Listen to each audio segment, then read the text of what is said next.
Hello friend, आप सभी का इस वीडियो में स्वागत है। तो ये क्लास मध्यकालीन भारतीय इतिहास के बारे में है। तो इससे पहले हम लोगों ने 3 क्लास देख ली हैं। आज इसका चौथा क्लास है, जिसमें हम लोग अरब आक्रमण के समय भारत की स्थिति, मोहम्मद बिन कासिम का आक्रमण, प्रथम अरब आक्रमण सभी के बारे में विस्तार से देखेंगे, जो कि मेंस के लेवल का होगा, साथ में प्री लेवल का होगा और टीजीटी पीजीटी लेवल के भी लिए अच्छा होगा। तो चलिए देखते हैं कि पहले स्थिति क्या थी। सबसे पहले प्राचीन भारत से स्टार्ट करते हैं कि प्राचीन भारत में क्या क्या हुआ था। तो 6वीं शताब्दी के मध्य में, ध्यान में रखिएगा, 6वीं शताब्दी के मध्य तक शक्तिशाली प्राचीन जो शासक थे, जिसका नाम गुप्त वंश था, उनका नष्ट हो चुका था। तो गुप्त वंश के नष्ट होने के बाद आपके गुप्तोत्तर वंश में हर्षवर्धन का काल आया। ध्यान में रखिएगा, हर्षवर्धन का काल आया, जिन्होंने उत्तर भारत को विस्तृत करने और सुदृढ़ करने का कार्य किया, लेकिन वो आंशिक रूप से ही हो चुका। और साथ में दक्षिण भारत में हर्षवर्धन ने कुछ खास नहीं किया था, तो वो राज्य स्वतंत्रता के रूप में उभरा। साथ में हर्षवर्धन की मृत्यु के बाद लगभग सभी राज्य छोटे छोटे राज्यों में विभक्त होकर अपने आप में स्वतंत्र हो गए। इसी प्रकार अब छोटे छोटे राज्यों से जो है उनकी शक्तियाँ कमज़ोर हुई, आपस में प्रतिस्पर्धा हुआ। इसी का लाभ उठाते हुए अरबों ने प्रथम मुस्लिम आक्रमण किया। उसी के बारे में हम लोग देखेंगे एक एक करके। तो चलिए देखते हैं अरब आक्रमण के समय भारत की स्थिति क्या थी। तो आइए स्टार्ट करते हैं। अरब आक्रमण के समय भारत की स्थिति को देखें तो भारत छोटे छोटे राज्यों में बढ़ चुका था, तो छोटे छोटे राज्यों में विभक्त हो चुका था। उस समय उत्तर भारत में कश्मीर, कन्नौज, नेपाल, दक्षिण भारत में चोल, चेर, पांडे और आपके पश्चिम में सिंध, राजपूताना और आपके पूरब में असम, पाल वंश, इन सभी का उदय हो चुका था। तो ध्यान में रखिएगा, इंपॉर्टेंट है, आप लोग ऐसे करके लिख सकते हैं अपनी भाषा में। साथ में आगे देखें तो जहाँ तक राजनीतिक दशा का संबंध है, तो उस समय देश में कोई सर्वोच्च शक्तियाँ नहीं थीं, क्योंकि सभी लोग जो छोटे छोटे राज्य उभर के आए थे वो आपस में ही संघर्ष करते रहते थे, एक दूसरे से लड़ते रहते थे, इसलिए कोई राजनीतिक जो है सर्वोच्चता नहीं थी। इसका प्रमुख कारण राज्यों का आपस में क्या था, प्रतिस्पर्धा था, आपस में लड़ना झगड़ना था। दूसरे देशों के प्रति उदासीन अनभिज्ञता था, उनको ये जानकारी नहीं थी कि अरब लोग आक्रमण कर सकते हैं। तो इन्हीं का फ़ायदा उठाते हुए अरबों ने भारत पर आक्रमण किया, प्रथम अरब आक्रमण हुआ। तो चलिए पहले देखते हैं भारत की स्थिति में कौन कौन से क्षेत्र थे। तो आपको इमेज जरूर बनाना है, तभी आपको 100% मार्क्स मिल सकते हैं। तो उनका क्षेत्र कहाँ कहाँ था, अरब आक्रमण समय भारत का क्षेत्र किस किस में था। तो काबुल घाटी क्षेत्र में हिंदू राज्यों का क्षेत्र था, तो हिंदू शाही वंश का क्षेत्र था, क्योंकि काबुल को विजय कर रखा था किसने, तो अफगानिस्तान तक विजय कर रखा था चंद्रगुप्त मौर्य ने। और उसी समय से चंद्रगुप्त मौर्य के ही समय से हिंदू राज्य का वहाँ पर स्थापना हो चुका था। तो ये बात आपको ध्यान में रखना है। कश्मीर में आपके ललितादित्य का था, जो कि उन्होंने आपका सूर्य मंदिर, मार्तंड मंदिर का निर्माण करवाया था, किसने, ललितादित्य ने। तो याद रखिएगा, मुक्तपीठ ललितादित्य का शासन था कश्मीर में। इसी तरह कन्नौज में हर्ष की मृत्यु के बाद प्रतिहार वंश का कुछ समय तक शासन रहा, कुछ समय के बाद अर्जुन का शासन रहा। तो ध्यान में रखिएगा, सिंध पर दाहिर का शासन चल रहा था और दाहिर के पुत्र का नाम जयसिंह था। तो दाहिर के पुत्र का नाम जयसिंह था, जो वहाँ के निरोन के किले पर रहा करता था, लेकिन बाद में युद्ध के समय उसे ब्रह्मणाबाद में बुलाया गया और वहाँ का उसने नेतृत्व किया। राजपूताना में प्रतिहार वंश का शासन चल रहा था। असम में आपके भास्कर बर्मन का शासन था। पाल वंश का शासन आपके उड़ीसा के राज्य बंगाल में था। दक्षिण भारत में चोल, चेर, पांड्य का शासन था और चालुक्य वंशों का शासन था। तो आप लोग इमेज ऐसे बनाकर क्षेत्र दर्शा सकते हैं कि भारत की स्थिति उस समय क्या थी। तो चलिए एक एक करके देखते हैं। पहला पॉइंट है आपका काबुल घाटी क्षेत्र, जो कि पूर्वोत्तर अफगानिस्तान का क्षेत्र था, जहाँ पर हिंदू शाही वंश का राज हुआ करता था उस समय। तो उस समय अफगानिस्तान में हिंदू राज्य रहते थे। राजनीतिक और सांस्कृतिक दृष्टि से भारत का एक अंग माना जाता था, वो भी अफगानिस्तान का भी भाग भारत का अंग माना जा सकता है, क्योंकि उसको विजित किया था चंद्रगुप्त मौर्य ने, बहुत ही लंबा विस्तार किया था चंद्रगुप्त मौर्य ने काबुल का उत्तरी पूर्वी में कश्मीर और पश्चिम में ईरान की सीमाओं से मिला हुआ था। तो काबुल जो राज्य हुआ करता था, ये आपका उत्तर पूर्व है, उत्तर पूर्व में, और पश्चिम में ईरान से लगता था काबुल। तो ये बात याद रखिएगा, आप लोग मैप से भी लिख सकते हैं। इसके बाद देखते हैं कश्मीर की स्थिति क्या थी। तो कश्मीर की स्थिति के बारे में देखते हैं। तो उस समय कश्मीर का जो शासक हुआ करता था वो था चंद्रपीठ। तो आक्रमण के समय जो स्थिति थी वो थी आपकी कश्मीर में चंद्रपीठ का शासन था। उसके पश्चात उसका भाई जिसका नाम है मुक्तपीठ ललितादित्य शासन किया। कब तक? तो 715 से 755 ईस्वी तक शासन किया उसने। और शासन के दौरान ही उसने कन्नौज राजा ऐशोवर्मन को पराजित किया था। तो कन्नौज के राजा उस समय थे कौन? ऐशोवर्मन को पराजित किया था। साथ में कश्मीर में ही उन्होंने क्या किया था? सूर्य मंदिर का निर्माण करवाया था, जिनका नाम पूछा जा सकता है। तो सूर्य मंदिर के नाम मार्तंड मंदिर का निर्माण किसने करवाया था? तो मुक्तापीठ, जिनका नाम है ललितादित्य ने कराया था। याद रखिएगा कश्मीर में है, मार्तंड मंदिर इंपॉर्टेंट है। नेशनल का, तो नेपाल का क्षेत्र कैसा था उसके बारे में देखते हैं। तो हर्ष की मृत्यु के बाद तिब्बत और नेपाली, तो नेपाल इधर है, इसके ऊपर आपका तिब्बत है, तो नीचे आपको नेपाली। तो तिब्बत व नेपाली सेनाओं ने चीन के राजदूत वांग होन्सी को कन्नौज के सिंहासन पर अपहरण करने वाले अर्जुन के विद्रोह सहायता प्रदान की थी। तो साथ में सन 730 ईस्वी में नेपाल स्वतंत्र हो गया था उस समय, तो याद रखना है। असम का क्षेत्र देख लेते हैं, कौन कौन से असम में किसका अधिकार था उस समय। तो असम के क्षेत्र में हर्ष की मृत्यु के पश्चात उपरांत भास्कर बर्मन ने अपनी स्वतंत्रता की घोषणा की थी। तो जब हर्ष की मृत्यु हो गई थी उसके बाद ये छोटे छोटे राज्यों में जो विभक्त हो गए, अपने आप में स्वतंत्र हो गए। तो उस समय भास्कर बर्मन जी ने स्वतंत्र राज्य की घोषणा की थी, लेकिन भास्कर बर्मन को पराजित कर शिला अस्तंभ ने यहाँ पर शासन किया था, जो कि मलच्छों का शासन हो गया था असम में उस समय। नेक्स्ट है कन्नौज का क्षेत्र। बस छोटे छोटे शब्दों में आपको लिखना है, क्योंकि ज़्यादा शब्दों में आपको वर्णन नहीं करना रहता। कन्नौज का क्षेत्र कैसा था? तो हर्ष की मृत्यु के समय अर्जुन ने उस पर अधिकार कर लिया। तो हर्ष की मृत्यु के बाद अर्जुन ने उस पर अधिकार किया, लेकिन कुछ समय के लिए प्रतिहार वंश ने उस पर शासन कर लिया। तो प्रतिहार वंश के शासक यशोवर्मन का शासन हो गया, और बाद में पाल वंश गोपाल का शासन हो गया। तो याद रखिएगा पाल वंश गोपाल का शासन उसमें आ गया। बंगाल के क्षेत्र में किसका शासन था? तो बंगाल के क्षेत्र में पाल वंश गोपाल का शासन था उस समय। और दक्षिण भारत में कौन कौन से शासक थे उस समय उभर कर आए थे स्वतंत्रता के रूप में? तो स्वतंत्र राज्य के रूप में उभरे थे वाकाटक, पल्लव, पांड, चोल, चेर आदि राजवंश राज्य के करते थे। और उस समय पल्लव वंश के जो शासक थे वो थे नरसिंह वर्मन द्वितीय। तो याद रखिएगा दक्षिण भारत के ये राज्य उभरे हुए थे। सिंध के क्षेत्र में किसका आक्रमण किया गया था? मोहम्मद बिन कासिम का 17 वर्षीय युवा। नेक्स्ट है सिंध का क्षेत्र। उस समय सिंध एक विस्तृत राज्य हुआ करता था। उस समय जो सिंध था और छोटे छोटे राज्यों की तुलना में एक विस्तृत राज्य हुआ करता था, जिस पर शासन था एक ब्राह्मण दाहिर का। तो ब्राह्मण थे दाहिर, और उसका क्षेत्र किस किस दिशा में था? तो उसको देखते हैं सीमा। तो आपका जो सिंध था वो उत्तर में कश्मीर से लगा हुआ, साथ में पूर्व में कन्नौज से, और आपके दक्षिण में समुद्र तट से देवल बंदरगाह का नाम आपने सुना होगा, और आपके पश्चिम में मरकान से। तो ये सभी क्षेत्र थे, इन्हीं के बीच में आपका सिंधु क्षेत्र लगा हुआ था। और आपके अरब के लोग ईरान से मरकान होते हुए समुद्री बंदरगाह देवल पर आक्रमण किया। इसके बाद ब्राह्मणाबाद, फिर आगे मुल्तान तक इन्होंने आक्रमण किया। तो उसके बारे में अभी देखेंगे विस्तार से। आगे देखते हैं तो दाहिर का शासन।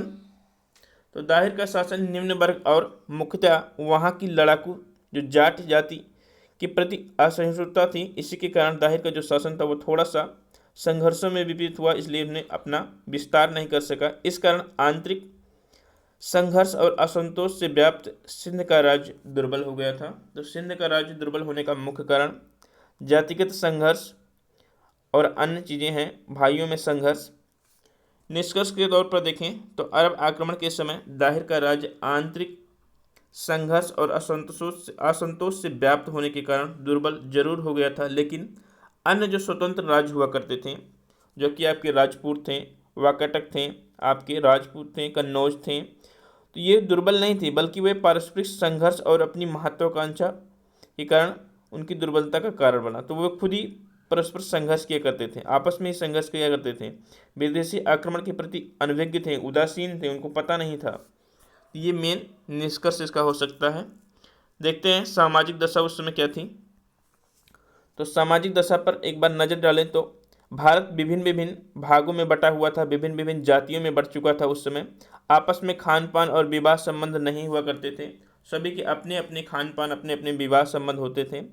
अंतर्जातीय विवाह हुआ करता था और इसी का फ़ायदा अरब ने अपनाया। अंतर्जातीय विवाह हुआ करता था। धर्म परिवर्तन ज़्यादा जटिल नहीं था, आसानी से आप लोग धर्म परिवर्तित कर सकते थे। मुस्लिम से हिंदुओं में और हिंदुओं से मुस्लिम में परिवर्तित किया गया था। अरबों ने, मोहम्मद बिन कासिम ने 17 वर्ष से अधिक उम्र के लोगों को मुस्लिम धर्म परिवर्तित करने के लिए बाध्य किया था। स्त्रियों का समाज में सम्मान हुआ करता था उस समय। तो उस समय की सामाजिक दशा में स्त्रियों का सम्मान अच्छे खासा हुआ था। शिक्षा प्राप्ति का अधिकार था, पर्दा प्रथा नहीं था। लेकिन एक बात, सामाजिक व प्रशासनिक कार्य में भाग लेती थीं स्त्रियां। तो सामाजिक और प्रशासनिक कार्य में भाग ले सकती थीं स्त्रियां। स्वयंवर प्रथा प्रचलित था, तो स्वयंवर आपका उस समय भी प्रचलित था। प्रेम विवाह, पुरुष एक से अधिक विवाह कर सकता था, लेकिन स्त्रियां ऐसे नहीं कर सकती थीं। तो पुरुष जो था वो बहुत पत्नियों को रख सकता था, लेकिन स्त्रियों के पास एक ही पति। भोजन क्या क्या था, तो भोजन में प्याज, मांस, शराब, लहसुन आदि से मुक्त हुआ करता था। तो ये सात्विक जीवन व्यतीत करने पर ज़्यादा बल दिया करते थे, तो ध्यान में रखिएगा। आर्थिक दृष्टि देखें तो भारत एक संपन्न देश हुआ करता था, संपन्न देश हुआ करता था उस समय। अमीर और गरीब में अंतर बहुत हुआ करता था, लेकिन जनसाधारण कुशल रहता था, तो उनमें ज़्यादा अकुशलता नहीं हुआ कर सकता था। जितने भी गरीब थे वो भी अपने आप में संतुष्ट हुआ करते थे। कृषि, व्यापार और उद्योग हुआ करते थे उस समय। तो ये थे आर्थिक दृष्टि उस समय के। अब देखते हैं मोहम्मद बिन कासिम। उससे पहले देखते हैं आक्रमण के कारण क्या थे। तो आक्रमण क्यों किया गया मोहम्मद बिन कासिम के द्वारा, उसका कारण क्या था। तो उसका एक कारण सबसे जो बड़ा इतिहासकार मानते हैं, लेकिन कुछ इतिहासकार उसका खंडन करते हैं, कि श्रीलंका के राजा द्वारा ईरान के राजा हज्जाज, तो ईरान के राजा हज्जाम के लिए कुछ तोहफा भेजा गया था और उसको समुद्र देवल के बंदरगाह पर ही कुछ समुद्री लुटेरों ने लूट लिया था, जिसके कारण से ईरान के शासक ने किसको, दाहिर को, उसका जुर्माना भरने के लिए कहा था, लेकिन उन्होंने मना कर दिया था और यही कारण हुआ अरब के आक्रमण का। तो ये कारण माना जाता है कुछ इतिहासकारों के द्वारा, लेकिन और कारण देखते हैं उसमें क्या क्या था। तो देखते हैं आगे। आक्रमण के पहले अरब निवासी भारत के दक्षिण पश्चिम तट के प्रदेश में व्यापार किया करते थे। तो आक्रमण के पहले ही अरब निवासी भारत में रहा करते थे और व्यापार अच्छे खासा किया करते थे, उससे लाभ भी प्राप्त किया करते थे। तो उसका एक और कारण भी हो सकता है कि व्यापार में धन प्राप्ति के लालच में आक्रमण किया हो। नेक्स्ट है मकरान, जो कि वर्तमान में बलूचिस्तान है, कि विजय के बाद अरबों का सिंध विजय का मार्ग प्रशस्त हो गया। तो पहले उन्होंने मकरान पर विजय प्राप्त किया, फिर उनको लगा कि अब सिंध पर विजय प्राप्त करना आसान है, तो इसका भी एक कारण हो सकता है। और जो प्रमुख कारण हो सकते हैं वो धार्मिक कारण हो सकते हैं, राजनीतिक कारण हो सकते हैं, आर्थिक कारण हो सकते हैं।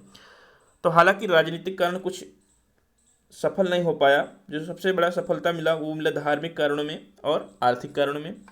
तो तलवार की शक्ति के आधार पर धर्म प्रचार करने के लिए भी इन्होंने आक्रमण किया। आर्थिक में व्यापार से उनको काफ़ी धन की प्राप्ति होती, उसकी वजह से उन्होंने आक्रमण किया। सिंध के समुद्री डाकुओं द्वारा कुछ अरब जहाज़ों को लूटा जाना, ये पहले हमने बता रखा है, लेकिन कुछ इतिहासकारों ने इसको बहाना मात्र माना है, सही कारण नहीं माना है कि इसकी वजह से आक्रमण किया था उन्होंने। अब देखते हैं मोहम्मद बिन कासिम का आक्रमण और विजय। तो मोहम्मद बिन कासिम का आक्रमण और विजय के बारे में देखते हैं। तो मोहम्मद बिन कासिम के पहले ही हज्जाज ने, जो कि ईरान का शासक हुआ करता था, और उसने जुर्माना भरने के लिए सिंध के राजा दाहिर को फरमान भेजा था, लेकिन दाहिर ने मना कर दिया था। तो उसी के कारण से उन्होंने सिंध पर आक्रमण करने के लिए भेजा था किसको, तो मोहम्मद बिन कासिम से पहले ही उबैदुल्लाह के नेतृत्व में सिंध पर आक्रमण करने के लिए कुछ सेनाएं भेजी थी, परंतु उबैदुल्लाह की हार हो गई और उसकी वहीं पर मृत्यु हो गई थी। इसके बाद 711 ईस्वी में हज्जाज ने एक शक्तिशाली सेना 17 वर्षीय मोहम्मद बिन कासिम, जो कि मात्र 17 वर्ष का ही शासक हुआ करता था, के नेतृत्व में सिंध पर आक्रमण करने के लिए भेजा। तो 711 में हज्जाज ने एक शक्तिशाली सेना के साथ मोहम्मद बिन कासिम को सिंध पर आक्रमण करने के लिए भेजा। उस समय उसके पास 6000 सैनिक, 4 से 5000 ऊँट, हाथी, घोड़े आदि थे, जो कि भारत के पास उस समय उसकी तुलना में बहुत कम थे, लेकिन सैनिक भारत के पास कम नहीं थे हुआ करते थे। साथ में मकरान पहुंचने के बाद जब मोहम्मद बिन कासिम मकरान पहुंचा तो उसको 4 से 5 हज़ार सेना की और मदद मिल गई। इसके बाद उसने मकरान पर विजय प्राप्त करके, जब विजय प्राप्त किया तो सेना को उसकी प्राप्ति हुई। इसके बाद आगे उसने सिंध प्रांत के सबसे पहले, जो कि देवल एक बंदरगाह हुआ करता था, उस पर उन्होंने आक्रमण किया। कूच किया किसने? मोहम्मद बिन कासिम ने।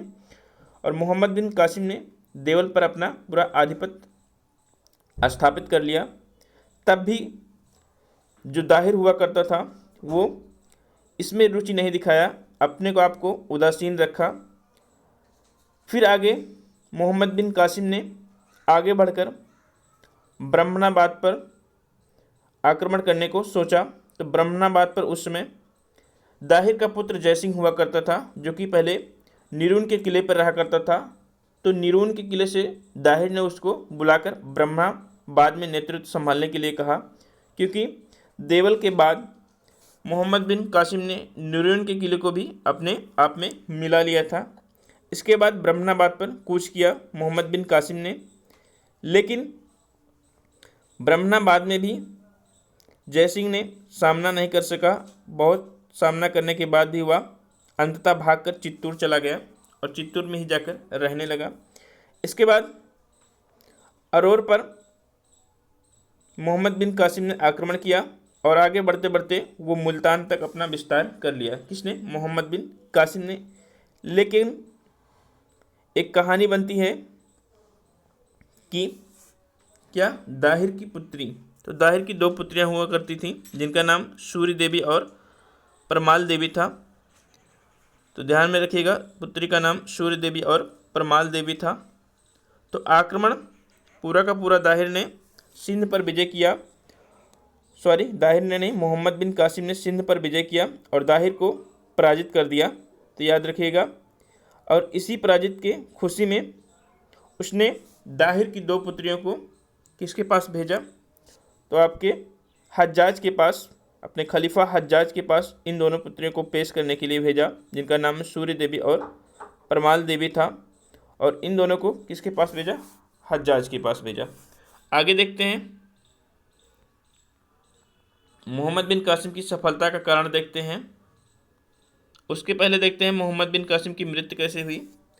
तो मोहम्मद बिन कासिम की मृत्यु के संबंध में 2 बातें कही जा सकती हैं। उनमें से एक बात है दाहिर की पुत्रियों का अपने पिता का बदला लेना। वो कैसे किया गया उसके बारे में एक कहानी है, उसके बारे में देखते हैं। तो दाहिर की जो 2 पुत्रियां थीं, उनको जब खलीफा के पास, हज्जाज के पास भेजा गया, तो उन्हीं में से किसी एक ने कहा कि दाहिर ने इन दोनों के सतीवत्व का हरण कर चुका है, इसके बाद आपको भेजा है।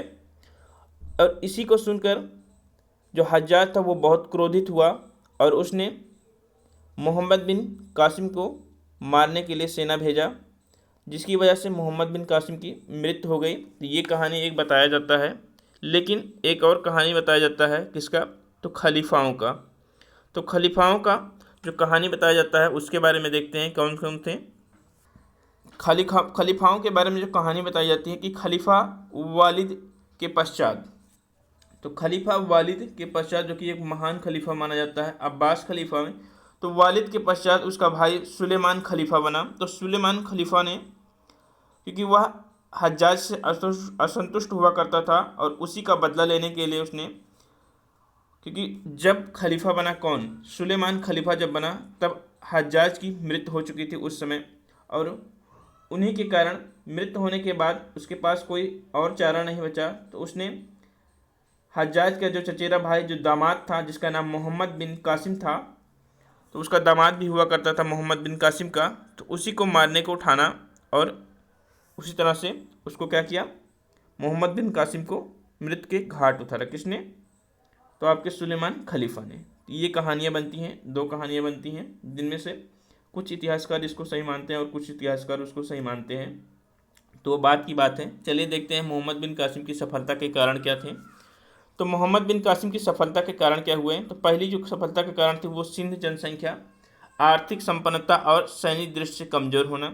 तो सिंध पे जनसंख्या उतनी नहीं थी, क्योंकि सफलता के जैसे उन्होंने देवल पर आक्रमण किया, इसके बाद उसने 17 वर्ष से ज़्यादा उम्र के जितने भी लोगों थे उसको मुस्लिम में धर्म परिवर्तन के लिए बाध्य कर दिया।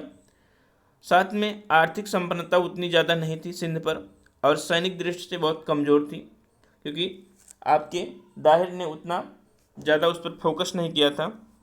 जातियों में एकता की कमी थी, तो जातियां आपस में बटी हुई थीं। जाट तथा मेंदो जैसी लड़ाकू जातियों के प्रति ब्राह्मण शासक वर्ग के व्यवहार में तीव्र असंतोष उत्पन्न हुआ था। इनकी वजह से जाटों और मेंदियों ने क्या किया था, अरबों का साथ दे दिया था। तो ये भी एक देशद्रोह का काम किया था जाटों ने, तो ये भी एक मुख्य कारण माना जा सकता है। दाहिर सुदृढ़ शासक स्थापित ना कर सका था, क्योंकि वो आंतरिक संघर्ष और अपने भाइयों के संघर्ष से उलझा हुआ था, जिसके कारण से जो आपका सिंध था वो दुर्बल हो चुका था। नेक्स्ट पॉइंट क्या है, उसके प्रांतीय सूबेदार अर्ध स्वतंत्र थे, तो उसके जो प्रांत के सूबेदार थे वो पूर्णतः स्वतंत्र नहीं हुआ करते थे और उनकी प्रजा उनके प्रति वफादार नहीं थी। तो ये मेन पॉइंट है। साथ में मोहम्मद बिन कासिम का सैन्य बल दाहिर की तुलना में बहुत अधिक श्रेष्ठ था। उसमें ज़्यादा कुशल लोग थे। कुशल लोग हालांकि दाहिर के में भी थे, लेकिन उसके अंदर मोहम्मद बिन कासिम के जो सैनिक थे उनके अंदर एक जोश था अपने धर्म को आगे बढ़ाने का, व्यापार करने का, धन की प्राप्ति करने का। अरबों में धार्मिक एकता का जोश था। भारत में अलग अलग धर्म के लोग, अलग अलग जाति के लोग आपस में ही संघर्ष करते रहते थे। रावर के युद्ध से पहले, तो जब रावर का युद्ध हुआ उसके पहले मोहम्मद बिन कासिम के, ये पॉइंट आपका एक टर्निंग पॉइंट है, ध्यान में रखिएगा। रावर का युद्ध, तो रावर के युद्ध से पहले मोहम्मद बिन कासिम की सेनाओं में एक बीमारी फैल गई, जिसकी वजह से वह सैनिक सहायता के लिए ईरान पर संदेश भेजा और प्रतीक्षा करता रहा। और उस समय दाहिर को एक मौका मिला था आक्रमण करने का, लेकिन दाहिर ने तब भी आक्रमण नहीं किया। ये दाहिर की सबसे बड़ी गलती मानी जाती है, और यही सबसे बड़ी गलती उसके हार का कारण भी बनी। तब भी वो उदासीन रहा और कुछ लोगों ने देशद्रोह किया, तो देशद्रोह के कारण भी दाहिर की पराजय हुई। तो कौन कौन से देशद्रोह हुए तो उनके बारे में देखते हैं। तो शीशम के युद्ध के बाद जाट अरबों से जाकर मिल गए। नीरून के पुजारी, तो नीरून के किला पर अधिकार कर लिया था, तो नीरून के पुजारी ने बिना युद्ध किए आत्मसमर्पण कर दिया था। साथ में मुल्तान के किले को पानी देने वाली जो जलधारा थी उसका पता एक देशद्रोही ने अरबों को दे दिया, जिससे उनकी जलधारा को रोक दिया गया। तो ये कुछ देशद्रोही थे जिन्होंने अरबों का साथ दिया, जिसकी वजह से क्या हुआ, दाहिर की पराजय हुई। तो ये चीज़ें आपको याद रखनी है। अगला पॉइंट देखते हैं, भारत में अरबों की असफलता के कारण। तो अरब लेकिन असफल क्यों हो गए, तो उसके बारे में देखते हैं एक एक पॉइंट। तो भारत में अरबों की असफलता के जो कारण हुए उनमें से सर बुलजले हेग के अनुसार क्या है, उनके अनुसार राजपुताना और अवंती के राजवंशों ने अरबों को पूर्व की ओर बढ़ने से रोका। साथ में कन्नौज के राजा और गुर्जर प्रतिहार के नागभट्ट ने भी संघर्ष किया। साथ साथ में पुलकेशिन द्वितीय ने भी संघर्ष किया, जिसकी वजह से ये आगे नहीं बढ़ सकें। तो ये पॉइंट आप लोग लिख सकते हैं। और इतिहासकार एल्फिंस्टन के अनुसार क्या क्या पॉइंट होते हैं, तो उनके अनुसार देख लेते हैं। आपको ऑप्शनल में यदि लिखना है तो आपको लेखक का नाम, इतिहासकार का नाम जरूर मेंशन करना पड़ेगा। तो अरबों का सुमेर राजपूतों द्वारा बाहर निकाला जाना, तो अरबों का सुमेर के जो राजपूत थे वो लोग बाहर निकाल दिए, इसका एक कारण हो सकता है। हिंदू को अपने धर्म और उनके अनुकूल आचरण में पूर्णता आस्था, तो हिंदू को अपने धर्म में पूर्णता आस्था थी, वो मुस्लिम धर्म को अपना नहीं रहे थे। नेक्स्ट पॉइंट है हिंदू राजाओं की पारस्परिक प्रतिस्पर्धा, जिसके कारण राजवंशों में निरंतर परिवर्तन होता रहा और उनमें से प्रत्येक का अरबों के विरुद्ध होना। तो जितने भी परिवर्तन होते रहे, आपस में युद्ध भले होते रहे, लेकिन वो अरबों के हमेशा विरुद्ध में रहते थे। तो ये पॉइंट आपको याद रखना है। अब देखते हैं लेनपुल के अनुसार क्या क्या पॉइंट था। तो लेनपुल के अनुसार पूर्व और उत्तर में शक्तिशाली राजपूत राज्यों का होना, तो पूर्व में और उत्तर में शक्तिशाली राजपूत राज्यों का होना, सेनाओं की कमी। बाद में जब मोहम्मद बिन कासिम की मृत्यु हो जाती है, इसके बाद खलीफाओं का शासन आ जाता है, तब सेनाओं की, क्योंकि खलीफा आपस में ही, अब्बास खलीफा और उम्मैद खलीफा आपस में ही संघर्ष करते थे, एक दूसरे से लड़ते रहते थे, तो उससे सेनाओं की कमी होना भी एक लाजमी है। साथ में अरबों द्वारा सिंध की विजय का भी पूर्ण और संगठित ना होना, तो सिंध की विजय के बाद भी उसको पूर्णतः संगठित ना करना भी एक कारण था। खलीफाओं का सिंध के निर्धन होने के कारण उनके आवश्यक रुचि न लेना, तो खलीफाओं का जब सिंध निर्धन हो गया, उस पर बहुत ही आक्रमण किया गया, तो उसके वजह से निर्धन होने के कारण खलीफाओं ने ज़्यादा उस पर रुचि नहीं लिया। अन्य कारण देखें तो अब्बासी खलीफा और उमैयद खलीफा आपस में ही संघर्ष किया करते थे, तो उसके कारण से भी ये लोग असफल हुए। अब देखते हैं अरब आक्रमण का प्रभाव क्या हुआ। ये क्वेश्चन मेंस में बहुत ही पूछा जाता है। मेन पॉइंट यहीं से निकलता है कि अरब आक्रमण का प्रभाव क्या हुआ, उसके बारे में वर्णन करना है।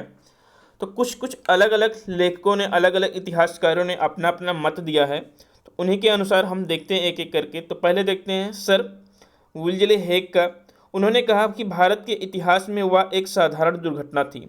तो बहुत बड़ी दुर्घटना नहीं माना जाता है, क्योंकि राजनीतिक रूप से देखा जाए तो इसमें बहुत ज़्यादा कुछ परिवर्तन नहीं हुआ।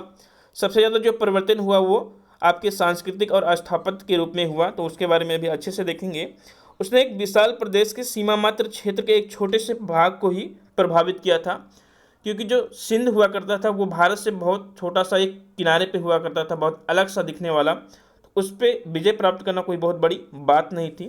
लेनपुन के अनुसार क्या हुआ कि इस्लाम के इतिहास का महत्वपूर्ण घटना था। तो इस्लाम के इतिहास का ये एक महत्वपूर्ण घटना था।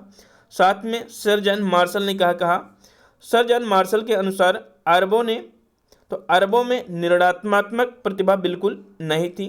तो उनको निर्माण कैसे करना है, अपने आपके जो उनके मकबरे हुआ करते थे, जो उनके और चीज़ें हुआ करती थी, उसको आकर्षक कैसे बनाना है भारतीयों की तरह, तो उनका उसको ज्ञान नहीं था। इसलिए उनके लिए क्या किया, विजित देशों के शिल्पों और कलाकारों को काम लेना अनिवार्य हो गया। तो वो लोग उन्हीं का हेल्प लिए। साथ में हैवेल के अनुसार अरबों ने भारत से बहुत कुछ सीखा, बहुत कुछ ग्रहण किया। तो उनके बारे में एक एक करके देखते हैं, जो कि सबसे इम्पोर्टेंट पॉइंट हुआ करता है। क्या है वो? अरबों ने भारत से दर्शन प्राप्त किया, आध्यात्मिक धार्मिक आदर्शों को जाना, साहित्य स्थापत्य कला के साथ साथ हिंदू और बौद्ध दर्शन में भी रुचि दिखाई। अरबों ने उससे भी प्रभावित हुए।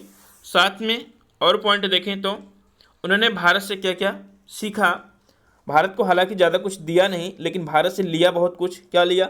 कला लिया, जो कि मोस्ट इम्पॉर्टेंट है, जो कि आगे चलकर 8वीं से 9वीं शताब्दी में यूरोप तक फैल गया। चिकित्सा, शास्त्र, साहित्य आदि का ज्ञान अपने साथ ले गए। कौन? अरब लोग। और भारत को ज़्यादातर कुछ दे नहीं गए। तो ये पॉइंट आपको लिखना है, इम्पॉर्टेंट है। आप लोगों को 150 शब्दों में लिखना रहता है, तो आसानी से आप लोग लिख सकते हैं। साथ में 200-300 शब्दों में भी आप लोग वर्णन कर सकते हैं अपने अनुसार। डॉक्टर आशीर्वादी लाल श्रीवास्तव के अनुसार अरबों ने भारतीय ज्ञान को यूरोप तक पहुंचाया, विशेषकर दर्शन, ज्योति और अंकों को। तो ये यूरोप तक फैल गया। भारतीय दर्शन कहा जाता है अरबों ने ही इसको यूरोप तक फैलाया था। आगे देखते हैं इसका जो क्रक्स पॉइंट है, जो निष्कर्ष, वो क्या निकलता है। इस प्रकार अरबों के भारत पर किए गए आक्रमण का राजनीतिक प्रभाव नगण्य रहा। तो राजनीतिक प्रभाव ज़्यादा प्रभावित नहीं हुआ, परंतु सांस्कृतिक और सभ्यता और स्थापत्य की दृष्टि से वह देखा जाए तो अरबों के लिए बहुत ही क्या हुआ, लाभदायक हुआ। वरन संसार के अन्य देशों के लिए भी लाभदायक हुआ, क्योंकि यूरोप में भी इसका फैला हुआ, प्रचार हुआ। तो ये थे आपके सारे के सारे पॉइंट। मोहम्मद बिन कासिम के बारे में पूरा का पूरा कंप्लीट हो गया। कल हम लोग मोहम्मद गौरी से स्टार्ट करेंगे, मोहम्मद गजनवी, मोहम्मद गौरी, इसके बाद दिल्ली सल्तनत को स्टार्ट करेंगे। तो 2 दिन अभी और लगेंगे, एक दिन मोहम्मद गजनवी का होगा और एक दिन मोहम्मद गौरी का होगा पूरा डिटेल में। आज दोपहर को इससे रिलेटेड MCQ मिल जाएंगे, जो कि सभी के लिए मोस्ट इंपॉर्टेंट होंगे। थैंक यू, धन्यवाद।